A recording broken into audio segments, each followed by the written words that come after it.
Hello friends, आज की class में हम डिस्कस करेंगे क्लास 10th मैथ के अनसॉल्व्ड पेपर को। अब जितनी भी क्लासें आएंगी उन सारी क्लासों में हम एक दिन में एक अनसॉल्व्ड पेपर सॉल्व करेंगे। ऐसे करके टोटल हमारे पास 32 या 33 अनसॉल्व्ड पेपर हैं। उन सारे पेपरों को हम अच्छे से डिस्कस कर लेंगे और एग्ज़ाम में इन्हीं अनसॉल्व्ड पेपर से मोस्ट ऑफ द क्वेश्चन आ जाएंगे। अगर आपको ऐसा लगे कि चीज़ें समझ में आ रही हैं और ये हमारे लिए इंपॉर्टेंट है तो आपको चैनल को सब्सक्राइब करना है और वीडियो को लाइक शेयर भी जरूर करना है। तो क्वेश्चन क्या रहेंगे स्क्रीन पर साइड में आपको दिख जाएंगे और हम उस क्वेश्चनों का सलूशन आपको बढ़िया तरीके से समझाने वाले हैं। तो आइए शुरू करते हैं। पहला प्रश्न जो है आपके सेट का पहला प्रश्न आ गया है। कह रहा किन्हीं दो संख्याओं का एलसीएम 60 तथा एचसीएफ 3 है। यदि एक संख्या 12 है तो दूसरी संख्या आपको ज्ञात करनी है। तो पहले प्रश्न की बात करें तो इस प्रश्न में आपसे कहा गया कि जो दो संख्याएं हैं उनका जो एलसीएम है, एलसीएम दिया गया है आपको 60 और उसका जो एचसीएफ है, एचसीएफ दे दिया गया है आपको कितना 3। कहा गया कि जो एक संख्या है वो 12 है, एक संख्या 12 है। आपसे कहा गया है दूसरी संख्या बताओ, सेकंड नंबर बताना है। तो आपने एक फार्मूला पढ़ा होगा कि संख्याओं का गुणनफल किसके बराबर होता है? तो लासा गुणे मासा के बराबर होता है, यानी एचसीएफ गुणे एलसीएम के बराबर होता है। अब संख्याएं कितनी होंगी? दो। तो दो संख्याओं में एक संख्या कितनी है? 12। तो एक संख्या मैंने कहा 12, दूसरी संख्या हमने नहीं कहा तो उसको मान लिया मैंने कितना है? ए। एक संख्या 12 है और दूसरी संख्या क्या है? ए है। यानी एचसीएफ कितना है? अब आप कहोगे सर एचसीएफ 3 है और एलसीएम कितना है? एलसीएम कितना है? 60 हो गया। अब अगर किसी तरीके से इस ए का मान पता चल जाए तो हमारा जो क्वेश्चन है वो लग जाएगा। अब ए का मान पता करने के लिए 12 गुणे में है, गुणा उधर जाएगा बटे में, तो ए का मान आ जाएगा 3 गुणे 60 और बटे क्या आ जाएगा? 12 आ जाएगा। 12 से काट दो, 12 पंचे 60, तो 3 गुणे 5 बचा, यानी 3 गुणे 5 कितना होता है? 15 होता है। इस प्रश्न का सही जवाब क्या आ जाएगा? 15 आ जाएगा। यानी 15 कौन से ऑप्शन में है? तो आप कहोगे सर ऑप्शन नंबर बी क्या होगा? बिल्कुल सही उत्तर हो जाएगा। तो ये पहला प्रश्न है और ऐसा प्रश्न हर बार बोर्ड में आता है। तो आपको केवल यहां से ये याद रखना है, ये वाला सूत्र कि दोनों संख्याओं का गुणनफल बराबर होता है एलसीएम गुणे एचसीएफ। चाहे इसको पहले लिखो चाहे इसको पहले लिखो, कोई फर्क नहीं पड़ने वाला है। सेकंड प्रश्न आ चुका है बोर्ड पे, उसको देखिए क्या कह रहा है प्रश्न और उसको लगाने की कोशिश कीजिए। क्वेश्चन को ध्यान से पढ़ना है। प्रश्न कह रहा है दोस्तों आपके सामने, एक शून्योत्तर परिमेय संख्या और एक अपरिमेय संख्या का गुणनफल क्या होता है? देखो शून्योत्तर परिमेय है और अपरिमेय है। अगर आपके सामने एक मैं परिमेय संख्या लिख दूं, कौन सी संख्या? परिमेय संख्या, उसका गुणनफल मैं आपके सामने एक अपरिमेय संख्या से करा दूं। किस संख्या से? अपरिमेय संख्या से। तो कहा गया इसका मान सदैव क्या होगा? एक परिमेय संख्या होगा या एक अपरिमेय संख्या होगा या दोनों हो सकता है या इनमें से कोई नहीं हो सकता है। लेकिन एक शब्द कहा गया शून्योत्तर, यानी शून्य को कंसीडर नहीं करना है। तो अगर शून्य को कंसीडर नहीं करेंगे तो मान लो अगर कोई भी आपके सामने परिमेय संख्या 1/2 है और अपरिमेय संख्या कितनी है? √3। अगर इसका आप गुणा कराओगे तो ये आ जाएगा √3/2 और √3 क्या है? एक अपरिमेय संख्या है। तो इस संख्या का जो उत्तर आएगा दूसरे प्रश्न का वो आएगा सदैव अपरिमेय। क्या आएगा दोस्तों? सदैव अपरिमेय। यानी जब भी आप जीरो को कंसीडर ना करो, जीरो नहीं छोड़ दो, जीरो छोड़ के कोई भी एक परिमेय संख्या ले लो, उसको किसी भी अपरिमेय संख्या से गुणा करा दो तो आंसर हमेशा क्या आएगा? सदैव अपरिमेय संख्या आएगा। तो जो भी ऑप्शन है सदैव अपरिमेय वाला वो क्या होगा? बिल्कुल से सही हो जाने वाला है। बात समझ में आ गई है? कोई सी भी ले लो, परिमेय कोई भी है, अपरिमेय कोई भी है, अगर उनका गुणनफल कराओगे तो आपको अपरिमेय ही हमेशा मिलने वाली है।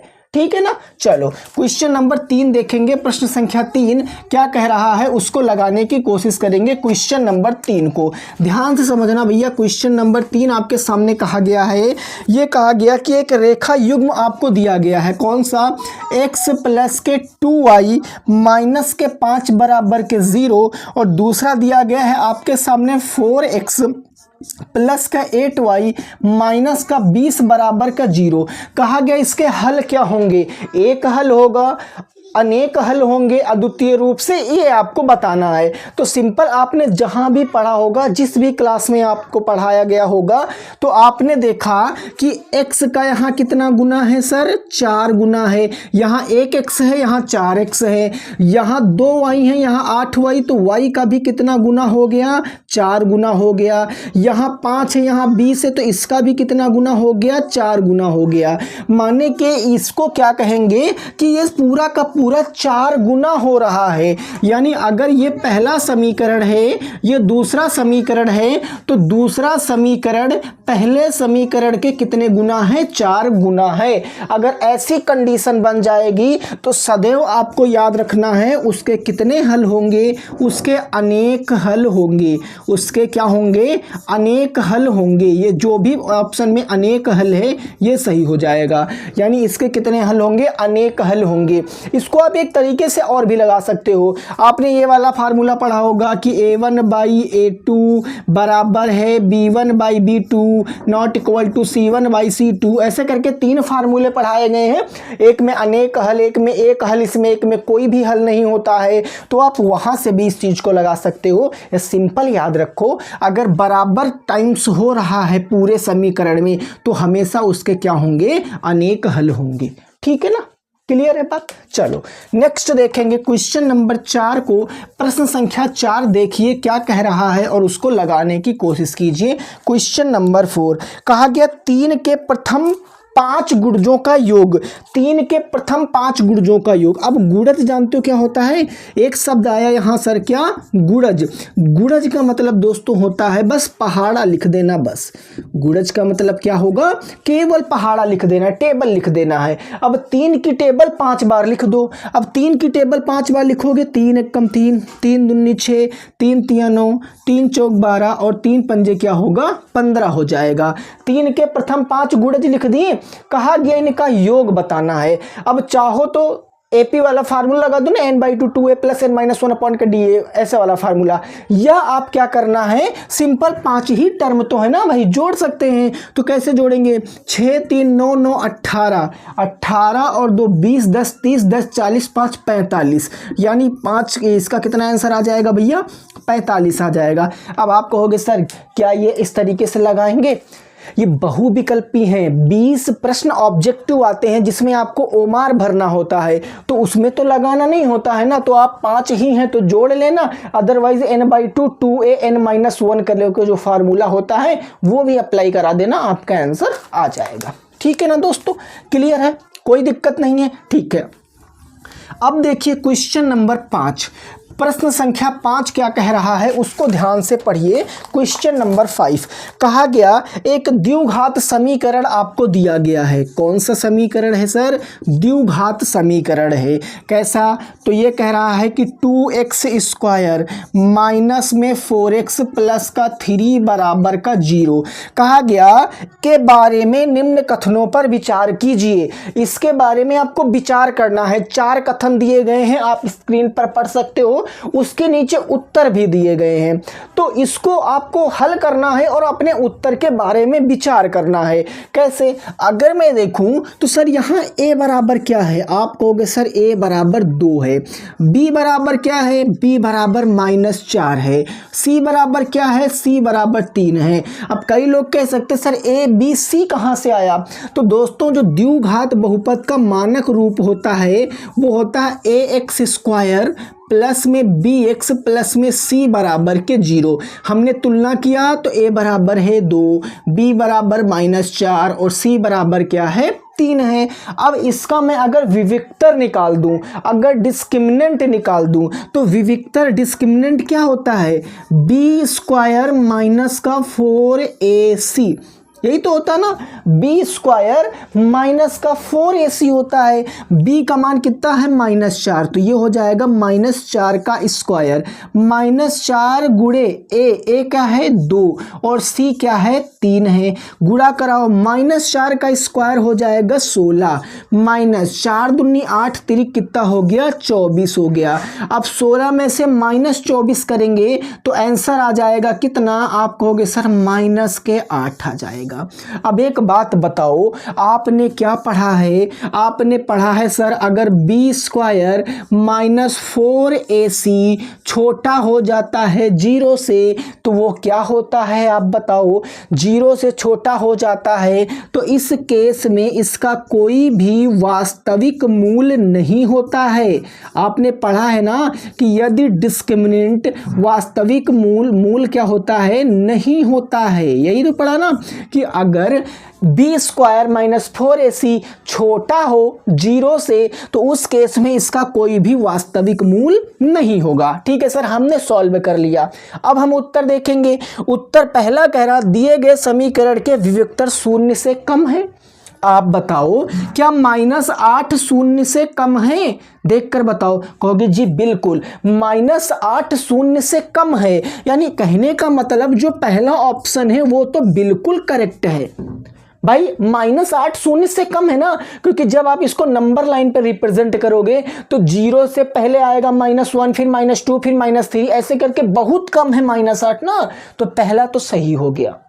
दूसरा क्या कह रहा है, दूसरा कह रहा है कि समीकरण के कोई भी मूल वास्तविक नहीं होंगे। बोलो जरा, क्या कोई भी मूल वास्तविक नहीं होंगे? ओबियस सी बात है भैया, नहीं होंगे, क्योंकि जो विविक्तर है वो 0 से छोटा हो गया। अगर 0 से छोटा है तो कोई भी वास्तविक मूल्य नहीं होगा, यानी मेरे दोस्त दूसरा ऑप्शन भी क्या है, बिल्कुल करेक्ट है। यानी कहने का मतलब है इसके दोनों ऑप्शन सही हैं, तो कौन सा उत्तर राइट होगा, उत्तर ए सही होगा, यानी कि 1 और 2 दोनों करेक्ट हो जाएंगे। तो इसका ऑप्शन नंबर ए क्या होगा, बिल्कुल सही हो जाएगा। क्या बात समझ में आई है आपको? देखो साथ ही मैं एक्सप्लेन करता हुआ चल रहा हूं ताकि आपको चीजें समझ आती रहे, रिकॉल होता रहे, क्योंकि उतना टाइम नहीं बचा जितना आप लोगों को लग रहा है। बहुत छोटा सा टाइम बचा है प्रैक्टिस के लिए, ठीक है ना। चलो जी आगे बढ़ते हैं। क्वेश्चन नंबर 6 पढ़िए और लगाने की कोशिश कीजिए। प्रश्न संख्या 6 क्या कह रहा है, ध्यान से आपको पढ़ना है, ठीक है ना। क्वेश्चन नंबर 6 देखो भैया, प्रश्न संख्या 6 क्या कह रहा है, ये कह रहा है कि एक आयत है जिसके विकर्ण 0,3, 0,0 और 5,0 हैं, तो इसके विकर्ण ज्ञात करने हैं। तो ठीक है, एक अगर मैं आयत आपके सामने बना देता हूँ, ठीक है ना, रेक्टेंगल मैंने एक आपके सामने बना दिया। इसका कहा गया एक बिंदु ए है, एक बिंदु कौन सा है ओ है, और एक बिंदु कौन सा है बी है। जो ए के बिंदु दिए गए हैं वो ए के बिंदु कौन कौन से हैं दोस्तों, 0,3, तो ये हो गया 0,3। बी ओ के जो बिंदु दिए गए हैं वो 0,0, और जो बी के बिंदु दिए गए हैं वो कितने दिए गए हैं, 5,0, 5,0। आपसे कहा गया इस आयत का विकर्ण ज्ञात कीजिए। विकर्ण क्या होता है दोस्तों, आयत का विकर्ण होता है कि आमने सामने के अगर मैं दो बिंदुओं को मिला दूं, आमने सामने के अगर दो बिंदुओं को मिला दूं तो ये क्या हो जाएगा, विकर्ण ही तो हो जाएगा। आमने सामने के दो बिंदु मिला दिया। अब हमसे पूछा है ए बी क्या होगा। अगर ए बी पूछा है, ए बी तो पूछा है, तो ए बी के बीच की दूरी निकाल देंगे। तो ए बी के बीच की दूरी क्या होगा, लिख लेंगे पूरा। हम लिखेंगे बिंदु ए और बी के बीच की दूरी, ए और बी के बीच दूरी। भाई यही दूरी तो क्या होगी, हमारी विकर्ण होगी। तो दूरी का फार्मूला आपको पता है क्या, बताओ। दूरी का फार्मूला कहोगे सर बहुत आसान है, x2 माइनस x1 का whole square plus y2 minus y1 का होल स्क्वायर, यही तो होता है। अब x2 x1 क्या है, जो बिंदु लिया है वही x2 x1 है, यानी ए वाले जो कोऑर्डिनेट हैं ये हो जाएगा आपका x1 और ये हो जाएगा y1, और जो बी वाले बिंदु हैं यानी कि ये हो जाएगा x2 और ये हो जाएगा y2। सिंपल इसको सॉल्व करेंगे। जब इसको फर्दर सॉल्व करेंगे तो आप कहोगे x2 कितना है 5, x1 कितना है 0, तो हो जाएगा 5 माइनस 0 का स्क्वायर, प्लस y2 कितना है, y2 है आपके सामने 0 और y1 कितना है 3, तो 0 माइनस 3 का स्क्वायर। जब और आगे सॉल्व करोगे तो 5 माइनस 0 यानी 5 और 5 का स्क्वायर क्या हो जाएगा 25 हो जाएगा। 0 माइनस 3 -3 और -3 का स्क्वायर 9 हो जाएगा। यानी अब आप कहोगे 25 में 9 जोड़ेंगे तो √34 आ जाएगा। अब √34 को मैं फर्दर नहीं सॉल्व कर सकता हूं क्योंकि यह एक अपरिमेय संख्या है। तो देखो क्या ऑप्शन में √34 है, आइए चेक कर लेते हैं। आप कहोगे जी बिल्कुल ऑप्शन नंबर सी क्या हो जाएगा, सही जवाब हो जाएगा। यानी √34 क्या होगा, इस प्रश्न का सही उत्तर हो जाएगा क्वेश्चन नंबर 6 का। ठीक है। अब प्रश्न ये उठ सकता है कि सर क्या मैं इन बिंदुओं को इस तरीके से मान सकता था? हाँ बिल्कुल मान सकते थे। अगर इस तरीके से बिंदु को मानते तो भी यही निकलता। आपको विकर्ण का मतलब क्या, देखो आयत के विकर्ण एक दूसरे के बराबर होते हैं। आपने सिद्ध किया होगा क्लास 9th में कि रेक्टेंगल जब यहाँ काटते हैं तो ये दो कॉन्ग्रेंट ट्रायंगल को डिवाइड करता है। यानी अगर मैं बात करूं AOB और ये वाला एक जो त्रिभुज, दोनों त्रिभुज आपस में सर्वांग सम होते हैं, इसीलिए इसकी प्रत्येक भुजा और प्रत्येक कोण क्या होता है, बराबर होता है। क्लियर है बात ना? ओके जी, चलो नेक्स्ट देखेंगे क्वेश्चन नंबर 7। क्वेश्चन नंबर 7 बहुत इंपॉर्टेंट है। ये लगभग हर अनसॉल्व्ड पेपर में ऐसा क्वेश्चन आपको देखने को मिलेगा। क्वेश्चन नंबर 7 लगभग हर अनसॉल्व्ड पेपर में मिलेगा। तो इस क्वेश्चन नंबर 7 को जरा ध्यान से समझिए। प्रश्न आपके सामने कह रहा है कि 7 हो गया ना, तो ये 8 होगा भैया, 8 होगा। कह रहा है कि एक द्विघात समीकरण दिया गया, कौन सा, x² प्लस का kx, उसके बाद दिया गया -5/4 बराबर 0। इसका एक मूल दिया गया है 1/2। इसका जो है वो एक मूल आपको दिया गया है, कितना है 1/2। तो कहा गया k का मान ज्ञात करना है। आपको क्या करना है, k का मान ज्ञात करना है। तो ऐसे सवालों को लगाने के लिए याद रखना कि जो मूल आपको दिया गया है, जो मूल आपको दिया गया, एक मूल चाहे वो 1/2 हो, 4 हो, 10 हो, 12 हो, डजंट मैटर, कुछ भी दिया गया हो, उसी को x के स्थान पर रख देना है। तो मैं कहूंगा कि x बराबर 1/2 रखने पर, अगर मैं x बराबर 1/2 रखूंगा तो इसमें क्या होगा जरा देखते हैं।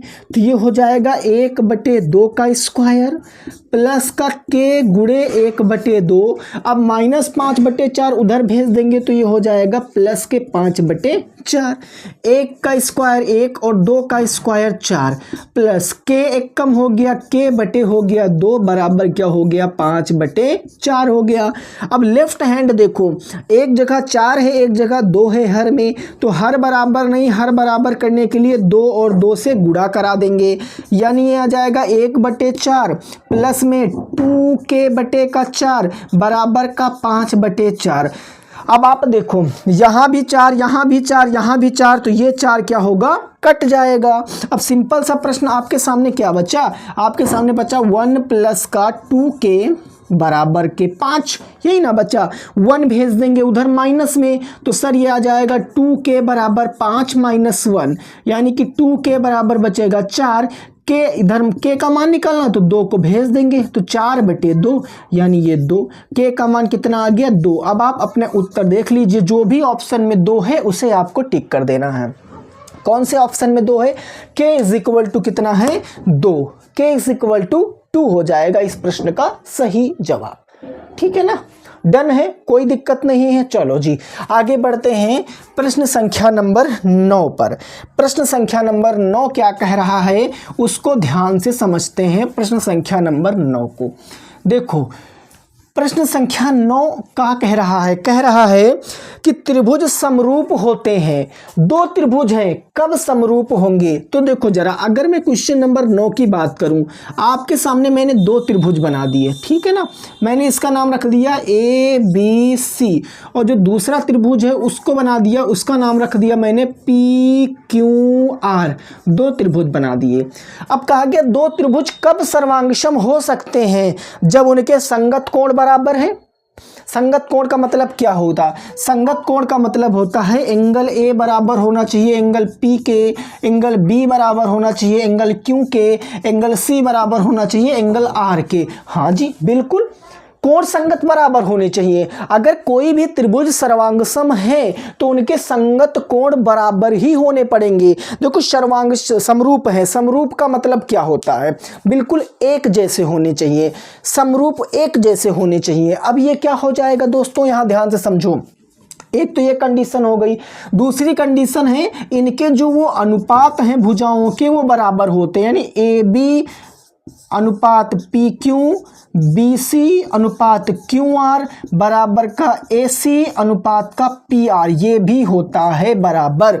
आपको ये याद रखना है, ये चीज़ तो 100% याद रखना है, क्योंकि इस पर क्वेश्चन आएगा ही आएगा। आगे अनसॉल्व जब दूसरा में कोई या इसी में आगे कभी होगा क्वेश्चन तो मैं आपको सॉल्व कराऊंगा, तब आप देखना। तो इसका कौन सा ऑप्शन सही हो जाएगा? आपको पता है उपर्युक्त दोनों ऑप्शन राइट हो जाएंगे।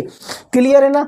कोई दिक्कत नहीं दोस्तों, यहां तक डन है ना? बिल्कुल सही। चलो जी, प्रश्न संख्या 10, क्वेश्चन नंबर 10 देखिए क्या कह रहा है, उसको लगाने की कोशिश कीजिए। प्रश्न संख्या नंबर 10, क्वेश्चन नंबर 10, ये आपसे कह रहा है सवाल कि एक समकोण त्रिभुज है जिसका कोण C समकोण है। आप क्वेश्चन उधर पढ़ते रहना, ठीक है ना, क्वेश्चन पढ़ लेना। एक समकोण त्रिभुज है जिसका कोण C क्या है? समकोण है, ठीक है सर। कोण C मैंने क्या कह दिया? समकोण है, यानी 90 डिग्री का कोण यहाँ पर बन रहा है। तो ये A होगा और ये क्या होगा? B होगा। ओके जी। फिर कहा गया है कि AC जो है वो 3 है, AC है 3, ये 3 लिख दिया मैंने। फिर कहा गया BC जो है वो है 4, ये हो गया 4 सेंटीमीटर।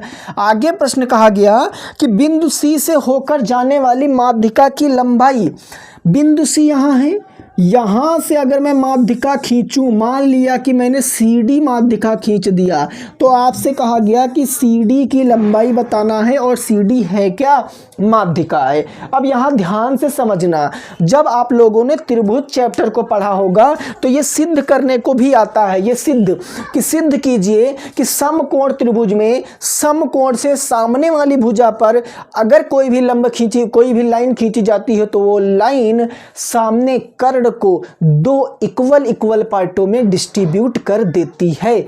यानी कि अगर यहां पर CD माध्यिका है, क्वेश्चन में कहा गया ना CD माध्यिका की लंबाई, अगर CD माध्यिका है तो दोस्तों एक बार याद रखना यहां पर क्या, कि AD बराबर DB होगा। AD बराबर क्या होगा? DB होगा। जब क्या होगा? CD माध्यिका होगी। इस बात को याद रखना कि जब CD माध्यिका होगी, यानी समकोण त्रिभुज से कर्ण पर अगर मैं माध्यिका खींचूंगा तो वो जो कर्ण होगी वो दो बराबर भागों में विभाजित हो जाएगी। या ऐसे कह सकते हैं DB क्या होगा? देखो या हम ऐसे भी तो कह सकते हैं कि DB बराबर होगा AB का आधा। भाई DB बराबर क्या हो जाएगा? AB का आधा हो जाएगा। कुछ भी हम बता सकते हैं, सिंपल सी बात है। अब देखो यहां से हम क्या करेंगे, इस प्रश्न को सॉल्व करेंगे। सबसे पहले इस त्रिभुज में हम पाइथागोरस थ्योरम लगाएंगे, यानी त्रिभुज ACB में कोण C हमारा क्या है? कोण C हमारा है 90 अंश। कोण C 90 अंश है तो ये पाइथागोरस थ्योरम लगेगी, AB का स्क्वायर बराबर AC का स्क्वायर प्लस CB का स्क्वायर। तो AB स्क्वायर क्या हो जाएगा? AB स्क्वायर, AC कितना है दोस्तों? 3, तो ये हो जाएगा 3 का स्क्वायर। और CB कितना है? 4, तो ये हो जाएगा 4 का स्क्वायर। तो AB स्क्वायर बराबर क्या होगा? 3 का स्क्वायर 9, 4 का स्क्वायर 16, यानी AB बराबर 16 9 कितना होगा? 25, स्क्वायर हटाएंगे तो इधर क्या आ जाएगा रूट, तो ए बी का मान क्या आ जाएगा 5, यानी कर्ण जो है वो ये पूरी भुजा कितनी है दोस्तों, ये पूरी भुजा है 5 सेंटीमीटर। अब हमसे पूछा सी डी की लंबाई, अभी बताया सी डी क्या होगा, कर्ण का आधा यानी ए बी बाई 2 हो जाएगा। तो सी डी 5 को 2 से भाग करेंगे तो 2 दूनी 4 और 2 पंचे 10, यानी 2.5 सेंटीमीटर आ जाएगा सी डी का मान। सी डी कितना आएगा 2.5 आ जाएगा। आप इस प्रश्न को नोट कर लीजिए, है ना, स्क्रीनशॉट लेते रहना जो भी प्रश्न में आपको डाउट लगे। यानी सी डी कितना आ गया 2.5, ऑप्शन नंबर ए क्या होगा बिल्कुल सही हो जाएगा। ठीक है ना, क्लियर। चलो क्वेश्चन नंबर 11। क्वेश्चन नंबर 11 तो इतनी बार पेपर में आया है, इतनी बार आया है कि मतलब इसकी कोई लिमिट ही नहीं है। मोस्ट ऑफ द केसों में आपको हर साल ये पेपर कहीं ना कहीं आपको मिल ही जाएगा। अब इस क्वेश्चन की शॉर्ट ट्रिक भी बताई जाती है क्योंकि ये बहुविकल्पी में आता है, लेकिन लगाने को अगर आएगा तो भी मैं आपको बताऊंगा कैसे लगाना है। क्वेश्चन नंबर 11 आपके सवाल में कहा गया है कि यदि sine theta minus cos theta बराबर 1, कहा गया sine theta minus cos theta बराबर 1 है, तो आपसे कहा गया किसका मान ज्ञात करना है, साइन की पावर 4 थीटा प्लस कॉस की पावर 4 थीटा का मान ज्ञात करो। ये सवाल में आपसे कहा गया है। अब देखो ऐसे सवाल पेपर में कब आएंगे, आपको याद क्या रखना है, आपने पढ़ा होगा कि कुछ रेशियो त्रिकोणमिति के जो होते हैं एक दूसरे के कॉम्प्लीमेंट्री होते हैं। कौन कौन से सर, साइन कॉस होता है, सेक कॉसेक होता है और टेन कॉट होता है। यानी साइन के साथ कॉस मिल जाए या सेक के साथ कॉसेक मिल जाए या टेन के साथ कॉट मिल जाए तो आप इस चीज को अप्लाई कर सकते हो। एक पावर से सीधे 4 पावर में जाना हो तो जो आंसर दिया गया वही उत्तर हो जाएगा, यानी इसका आंसर एक ही आएगा। कैसे आएगा सर, आओ जरा चेक करते हैं। हमारे पास ये दिया गया है ना, तो मैं क्या करूंगा, दोनों पक्षों का वर्ग कर लूंगा। मैंने लिखा दोनों पक्षों का वर्ग करने पर, अगर मैं दोनों पक्षों का वर्ग कर लूँगा तो ये निकल कर आएगा sine theta minus cos theta का होल स्क्वायर बराबर 1 का भी क्या हो जाएगा, स्क्वायर हो जाएगा। यहाँ a माइनस बी का होल स्क्वायर लगेगा जो कि होता है a स्क्वायर यानी sine square theta plus B square यानी cos square theta minus 2ab यानी कि माइनस का 2 साइन थीटा और क्या आ जाएगा कॉस थीटा बराबर 1 का स्क्वायर क्या होगा 1 हो जाएगा। अब ये आपको क्या कुछ दिखा लग रहा है कि sine square theta plus cos square theta किसके बराबर होता है sir, sign square theta plus cos square theta किसके बराबर होता है, 1 के बराबर होता है। तो 1 माइनस का 2 साइन थीटा कॉस थीटा बराबर का 1 हो जाएगा, है ना। अब प्लस 1 उधर भेजेंगे तो माइनस 1 हो जाएगा, तो माइनस का बचा 2 साइन थीटा कॉस थीटा बराबर 1 माइनस का 1 बचा, माइनस 2 गुणे में उधर जाएगा बटे में, तो साइन थीटा और कॉस थीटा का मान क्या आ जाएगा 0 बटे -2, यानी मैं कह सकता हूँ कि साइन थीटा और कॉस थीटा का मान 0 को किसी भी संख्या से भाग करेंगे तो क्या आएगा 0 आएगा, ठीक है ना। यानी अब हमारे पास साइन थीटा और कॉस थीटा का मान क्या आ गया 0 आ गया है। अब सर आगे क्या करेंगे, अब आगे हम एक सरसमीका जानते हैं कि अगर मैं sign square theta plus cos square theta बराबर पूछूं कितना होता है तो आप कहोगे सर वो 1 होता है, यही ना। अब दोनों पक्षों का वर्ग यहाँ भी कर दो तो यही सेम लाइन लिख देंगे कि दोनों पक्षों का वर्ग करने पर, दोनों पक्षों का वर्ग करने पर तो ये आ जाएगा मेरे दोस्तों sign square theta plus cos square theta का होल स्क्वायर बराबर 1। अब स्क्वायर के ऊपर अगर होल स्क्वायर करेंगे तो पावर ए का मल्टीप्लाई ए की पावर m की power n is equal to A की power m multiply by n। आपने क्लास 9th में पढ़ा होगा ना सर्ट साइड इंडिसेस में। तो 2 तो साइन की पावर क्या आ जाएगा, साइन की पावर 4 थीटा प्लस 2 कॉस की पावर क्या आ जाएगा 4 theta. A square plus B square plus 2ab यानी 2 साइन स्क्वायर थीटा और कॉस स्क्वायर थीटा बराबर 1 आ जाएगा। अब इसका मान निकालना है तो इसमें कोई छेड़खानी नहीं करेंगे। साइन की पावर 4 थीटा प्लस कॉस की पावर 4 थीटा प्लस का 2, मैं इसको लिख सकता हूँ साइन थीटा और कॉस थीटा का होल स्क्वायर बराबर 1 आ जाएगा। इसके स्थान पर इसका मान पुट कर देंगे, बस आंसर आ जाएगा, है ना। देखो साइन थीटा कॉस थीटा कितना आया है सर, 0 आया है, तो ये आ जाएगा साइन की पावर 4 थीटा प्लस कॉस की power 4 theta plus 2 multiply sine cos का मान कितना है 0, 0 को 2 में मल्टीप्लाई करा दीजिए। अब आप समझ सकते हो कितना आंसर आ जाएगा, साइन की पावर 4 थीटा प्लस कॉस की पावर 4 थीटा बराबर 2 0 0, तो ये एक ही बचने वाला है। ये दोस्तों था डिटेल, इन डिटेल मैंने आपको बता दिया, लेकिन क्या इसकी ज़रूरत थी ऐसे प्रश्नों में? आप स्वयं से बताओ, क्या इसकी ज़रूरत थी? आप कहोगे जी सर हमें बिल्कुल ज़रूरत नहीं थी। सिंपल याद रखना है, साइन के साथ कॉस आ जाए, सेक के साथ कॉसेक आ जाए, टेन के साथ कॉट आ जाए, तो अगर हमें 1 पावर से 4 पावर का मान पूछ ले तो जो उत्तर दिया गया है वही हो जाएगा। यहाँ 1 दिया गया था, एट द एंड क्या आया है, 1 ही आया है और 1 ही उत्तर होगा। ठीक है, कोई दिक्कत नहीं ना, मैंने डिटेल बता दिया है। आप चाहो तो अपने दोस्तों से सरप्राइज कर सकते हो ऐसे प्रश्नों को पूछकर, ठीक है ना, क्लियर है ना, कोई दिक्कत नहीं। है प्रश्न संख्या कौन सा था भाई, 11 था। अब 12 नंबर प्रश्न देखेंगे क्या कह रहा है, उसको जरा ध्यान से समझिए। 12 नंबर प्रश्न भी थोड़ा सा क्या है, टेक्निकल है। अगर आपको फार्मूला पता होगा तो आप इस क्वेश्चन को तुरंत लगा पाओगे।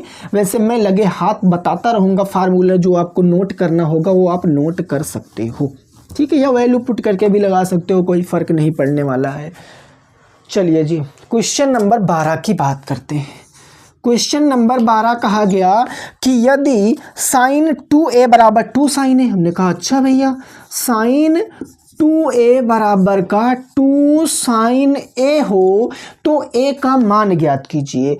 यदि साइन 2a बराबर 2 साइन ए हो तो हमसे क्या कहा गया, a का मान ज्ञात कीजिए। आप इधर सवाल पढ़ रहे हो ना, हाँ पढ़ते रहना क्वेश्चनों को, लिखते इसलिए नहीं काफ़ी टाइम लग जाएगा, ऐसे आपको लगे हाथ क्वेश्चन मिल जाएंगे। तो मैं क्या कहूँगा, हम जानते हैं दोस्तों, क्या जानते हैं? आप बताओगे सर कुछ नहीं जानते हैं, बहुत कुछ भी जानते हैं। हम जानते हैं कि जो साइन 2a होता है वो किसके बराबर होता है, वो होता है 2 साइन a कॉस a के बराबर होता है। अरे फार्मूला होता ना, साइन 2a बराबर 2 साइन ए कॉस ए, तो साइन 2a के स्थान पर मैं इसको चिपका सकता हूँ। ठीक है सर, साइन 2a के स्थान पर मैं ये रख दूंगा, तो ये हो जाएगा 2 साइन ए कॉस ए बराबर के 2 साइन ए आ जाएगा, है ना। अब 2 साइन ए है इधर गुणे में और गुणा उधर जाएगा तो बटे में आ जाएगा, यानी कॉस ए बराबर कितना बचा, ये बचा 2 साइन ए, बटे में आ गया दोस्तों 2 साइन ए, यही ना आ गया 2 साइन ए, 2 साइन ए पूरा पूरा एक बार में कट जाएगा, यानी कि कॉस ए बराबर कितना आ गया, 1 आ गया। अब मेरे से पूछा है भैया कॉस ए का मान नहीं, सिंपल ए का मान, तो आप हमें बताओ कि कॉस कितने डिग्री का मान एक होता है, बोलो जरा, कॉस कितने डिग्री का मान 1 होता है? तो आप कहोगे सर इतना आसान पूछ लिया, कॉस 0 अंश का मान क्या होता है, 1 होता है। अब ये कॉस कट जाएगा तो a का मान कितना आ जाएगा, 0 अंश आ जाएगा, और यही क्या होगा, इस प्रश्न का सही आंसर हो जाएगा, यानी a का मान कितना होगा, 0 अंश हो जाएगा। देख लीजिए अच्छे से, ये फार्मूला नोट कर लीजिए कि साइन 2a बराबर होता है 2 साइन ए कॉस ए, ठीक है ना। बहुत बढ़िया सवाल इस पर बन जाते हैं, कभी कभी सिद्ध करने में भी आपको लगाना पड़ेगा कि साइन 2a किसके बराबर होता है, 2 साइन ए कॉस ए के बराबर होता है। डन है ना भैया इतनी चीजें। क्वेश्चन नंबर 12 बिल्कुल क्लियर। चलो आप देखेंगे क्वेश्चन नंबर 13। क्वेश्चन नंबर 13 क्या कह रहा है उसको जरा ध्यान से समझिए। क्वेश्चन नंबर 13 को, क्वेश्चन नंबर 13 आपके सामने कहा गया है कि यदि 4 tan थीटा बराबर 3 ये सवाल है, कई बार आप लोगों ने सॉल्व भी किया होगा। कहा गया यदि 4 tan थीटा बराबर के 3 तो मान ज्ञात करना है 4 sin theta minus cos theta. 4 sin theta minus के आपके सामने हो जाएगा कॉस थीटा और बटे में क्या हो जाएगा 4 sin theta plus cos theta. 4 sin theta plus cos theta हो जाएगा। ठीक है ना। अब कैसे लगाएंगे देखो जरा ध्यान से समझो। यहाँ देखो 4 मल्टीप्लाई में उधर डिवाइड में, तो tan थीटा बराबर क्या बचेगा 3 था, बटे में आ गया 4, यानी tan थीटा में रेशियो होता क्या है लाल बटे कक्का, लंब बटे आधार। अब क्या आप मुझे यहाँ से कर्ण निकाल के बता सकते हो क्या होगा? कर्ण निकाल के क्या बता सकते हो? आप कहोगे सर यस, कर्ण स्क्वायर बराबर लंब स्क्वायर प्लस आधार स्क्वायर। 3 का स्क्वायर प्लस 4 का स्क्वायर रूट में करेंगे तो 25 का मतलब 5, तो कर्ण आप निकाल लोगे ना, यानी कर्ण का मान क्या आ जाएगा 5 आ जाएगा। कर्ण का मान कितना आ गया 5 आ गया। अब यहाँ सिंपल हम क्या करेंगे इस सवाल को हल कर लेंगे। देखो 4 मल्टीप्लाई साइन थीटा लंब बटे कर्ण माइनस कॉस थीटा आधार बटे कर्ण बटे में 4 मल्टीप्लाई साइन के थीटा लंब बटे कर्ण प्लस कॉस थीटा आधार बटे कर्ण हो जाएगा। 4 लंब का मान कितना है तो सर है 3 और कर्ण का मान कितना है 5 माइनस आधार का मान कितना है 4 बटे 5 हो जाएगा। यहाँ 4 गुणे 3/5 प्लस का 4/5 हो जाएगा। जब और आगे आप इसको सॉल्व करोगे तो 4 तियाँ 12, ये हो गया 12/5 माइनस का 4/5 बटे 4 तियाँ 12/5 और प्लस क्या आ जाएगा 4/5 आ जाएगा। अब हर बराबर है तो एक हर ले लो ऊपर 5, 12 में से 4 जाएगा तो 8 बचेगा बटे 12 में 4 जोड़ोगे 16/5 हो जाएगा। अब ये ऊपर जाएगा पलट जाएगा, यानी 8/5 गुणे 16/5 को हम 5/16 लिख सकते हैं। 5 से 5 कट गया, 8 एकम 8, 8 दूनी 16, यानी आंसर आ जाएगा कितना 1/2। इस सवाल का क्या होगा सही आंसर होगा 1/2 इज द राइट आंसर। 1/2 क्या होगा क्वेश्चन नंबर 13 का सही जवाब होगा। ठीक है ना, आपने नोट कर लिया।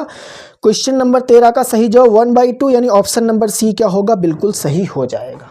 ठीक है, चलो अब देखेंगे क्वेश्चन नंबर 14। प्रश्न संख्या 14 क्या कह रही है उसको जरा ध्यान से समझिए। 3 क्वेश्चन लगातार त्रिकोणमिति से दे दिए, इसका मतलब त्रिकोणमिति का वेटेज हमारे पेपर में कम से कम नहीं तो 10-12 नंबर का है, तो आपको अच्छे से पढ़ के जाना है त्रिकोणमिति। ठीक है ना। देखो भैया क्वेश्चन नंबर 14 प्रश्न संख्या 14 क्या कह रही है, कह रहा है कि सेक ए प्लस के tan ए दिया गया है कि सेक ए प्लस के tan ए एक ब्रैकेट में है, दूसरे ब्रैकेट में 1 माइनस साइन ए, 1 माइनस का साइन ए का मान क्या होगा। अब इसके आप ऑप्शन पे जाओ, ऐसे सवालों के ऑप्शन पे जाओ। ऑप्शन कह रहा है पहले में कॉसेक ए, फिर साइन ए, फिर कॉसेक ए, फिर क्या है कॉस ए। अब ऐसे सवालों के लिए आपने ऑप्शन देखा तो ऑप्शन देखते ही आपको एक चीज़ क्या क्लियर हो गई कि सर जो ये सवाल है कहीं ना कहीं हमें त्रिकोणमिति फंक्शन में ही इसका आंसर देना है। अब अगर त्रिकोणमिति फंक्शन में आंसर देना है तो कोई ना कोई जुगाड़ तो लगाना पड़ेगा। अब कैसे लगा सकते हैं, देखो अगर मैं सेक की बात करूं तो सेक थीटा 1/cos थीटा होता है। आप कहोगे जी बिल्कुल। tan थीटा क्या होता है साइन थीटा बटे कॉस थीटा हो जाता है, कहोगे जी बिल्कुल हो जाता है। दूसरे ब्रैकेट में 1 माइनस का साइन ए हमने लिख दिया, कहोगे जी बिल्कुल। हर बराबर एक हर ले लेंगे तो ऊपर 1 प्लस कॉस ए ऐसे रहेगा और 1 प्लस साइन ए ऐसे रहेगा, 1 प्लस का साइन ए और नीचे क्या हो गया हर बराबर हैं तो एक हर हमने ले लिया और सर ये मल्टीप्लाई में था 1 माइनस का साइन ए। अब ध्यान से देखो a plus B A minus B क्या होता है, आपने फार्मूला पढ़ा है a plus B A minus B is equal to A square minus का बी स्क्वायर, यही तो होता है ना। तो मैं इसको ये भी कह सकता हूँ ऊपर आ जाएगा 1 माइनस साइन स्क्वायर ए और बटे में क्या आ जाएगा कॉस ए। अब बताओ 1 माइनस साइन स्क्वायर ए किसके बराबर होता है? आपने सर्वसमीका पढ़ी होगी कि sine square theta plus cos square theta is equal to 1। अगर मैं साइन स्क्वायर थीटा को 1 की तरफ भेजूंगा तो cos square theta is equal to 1 minus sine square theta, यानी वी कैन से दैट कि ऊपर आ जाएगा मेरे दोस्तों कॉस स्क्वायर ए और नीचे आ जाएगा कॉस ए। एक कॉस से एक कॉस मर गया तो उत्तर आ जाएगा कॉस ए। अब आप अपना आंसर मैच कर लीजिए, यानी कि क्वेश्चन नंबर 14 का जो सही जवाब होगा वो होगा कॉस ए। कौन सा होगा? Cos A. तो कॉस ए कौन से ऑप्शन में है? ऑप्शन नंबर डी क्या होगा? बिल्कुल सही हो जाएगा। ऑप्शन नंबर डी क्या होगा? बिल्कुल सही हो जाएगा। ठीक है, अब देखते हैं क्वेश्चन नंबर 15 को। क्वेश्चन नंबर 15 क्या कह रहा है उसको जरा ध्यान से पढ़िए और लगाने की कोशिश कीजिए। क्वेश्चन नंबर 15, अब देखो क्वेश्चन नंबर 15 में तो सीधा फार्मूला पूछ लिया है ना, सीधा फार्मूला क्या पूछ लिया है कि एक आपके सामने वृत्त है सर, एक आपके सामने वृत्त है और इस वृत्त की जो त्रिज्या है वो r सेंटीमीटर है। ये O हो गया केंद्र, इसकी त्रिज्या कितनी हो गई? r सेंटीमीटर इसकी त्रिज्या हो गई। कहा गया वृत्त के त्रिज्य खंड का क्षेत्रफल कितना होगा? ठीक है भैया, ये भी r हो गया तो यहाँ थीटा बनेगा, एक कोण बनेगा। तो आपको पता है कि इसका क्षेत्रफल, त्रिज्य खंड का क्षेत्रफल क्या होता है? तो त्रिज्य खंड का क्षेत्रफल होता है पाई आर स्क्वायर गुणे थीटा बटे 360। यही तो होगा, पाई आर स्क्वायर गुणे थीटा बटे 360, या इसी को आप ऐसे लिख सकते हो पाई आर स्क्वायर थीटा बटे क्या हो जाएगा? 360। तो ऐसा देखो कौन सा ऑप्शन है वो आप यहाँ से याद रख सकते हो। ठीक है ना, एक और ऊपर का भी होगा, दीर्घवृत्त खंड का भी होगा, पाई स्क्वायर थीटा बटे 360 minus 1/2 R square sine theta, है ना। इसका भी लिख सकते हो, ऐसी कोई बात नहीं है। अगर आप लिखना चाहो तो इसका भी लिख सकते हो कि पाई आर स्क्वायर थीटा बटे 360 minus 1/2 R square sine theta, ये भी आप लिख सकते हो। ये हो जाएगा लघु वृत्तखंड का क्षेत्रफल, ये हो जाएगा दीर्घ वृत्तखंड का क्षेत्रफल। चूंकि हमसे कहा गया है त्रिज्य खंड का क्षेत्रफल, सॉरी त्रिज्य खंड के क्षेत्रफल में यही ऑप्शन है तो यही राइट होगा। अपने को इससे कोई मतलब नहीं है इस सवाल में। क्या बात समझ में आ गई है आपको? क्लियर है ना? अगर बात समझ में आ गई है तो हम नेक्स्ट क्वेश्चन पे बढ़ते हैं, क्वेश्चन नंबर 16 पर। और क्वेश्चन नंबर 16 क्या कह रहा है उसको ज़रा ध्यान से लगाने की कोशिश करते हैं। ठीक है, अब देखो क्वेश्चन नंबर 16 थोड़ा सा ट्रिकी प्रश्न है और ये प्रश्न आपके लिए होमवर्क रहेगा। क्वेश्चन नंबर 16, इसका जवाब आप कमेंट करके दोगे। अगर आपने देखा होगा कभी तो आप तुरंत दे दोगे। सवाल कहा गया कि एक सुराही निम्नलिखित का संयोजन है। जो सुराही है वो किसका किसका संयोजन है? एक गोला और एक बेलन का, एक गोला और एक शंकु का, या फिर कहा गया 2 अर्धगोले या एक अर्धगोला और एक बेलन का। इनमें से क्या कोई ऑप्शन सही होगा? चारों में से आपको क्या लगता है आप कमेंट करके बताना, या और भी कोई ऑप्शन हो सकता है वो भी आप कमेंट करके बताना है। नेक्स्ट बढ़ते हैं क्वेश्चन नंबर 17 की तरफ। प्रश्न संख्या 17 क्या कह रहा है उसको समझते हैं। सवाल कह रहा 1 से 10 तक की धनात्मक विषम संख्याओं का माध्य क्या होगा? 1 से 10 तक की बात किया गया। जब भी दोस्तों तक की बात करें माने 10 को भी कंसीडर करना है, 1 को भी कंसीडर करना है। जब भी बीच की बात करें तो पहले और आखिरी की संख्या को कंसीडर नहीं करना है। तो 1 से 10 तक की हम सारी संख्याएं लिख लेते हैं। 1 2 3 4 5 6, फिर हो गया 7 8 9 और 10। अब कहा गया हमें विषम संख्याओं का माध्य ज्ञात करना है, ऑड नंबर का। विषम संख्याएं क्या होती हैं? ऐसी संख्याएं जो 2 से नहीं कटती हैं उनको विषम संख्याएं बोलते हैं। तो पहली विषम संख्या हो गई 1, फिर 3, फिर 5, फिर 7, फिर 9। यानी टोटल हमें कितने संख्याओं का माध्य ज्ञात करना है? 1, 3, 5, 7, 9। माध्य क्या होता है, कुल पदों का योग बटे कुल पदों की संख्या। तो आप इन सबको जोड़ लो, 1 + 3 + 5 + 7 + 9 और बटे संख्या कितनी थी, 1 2 3 4 5, 5 से भाग कर दो। तो आप कहोगे सर 7 3 10 9 19 1 20 5 25, 25 बटे 5 आ जाएगा और 25 बटे 5 करोगे तो आंसर कितना आ जाएगा, 5। अब देख लो आपका कौन सा ऑप्शन है जो 5 पे करेक्ट उत्तर दे रहा है।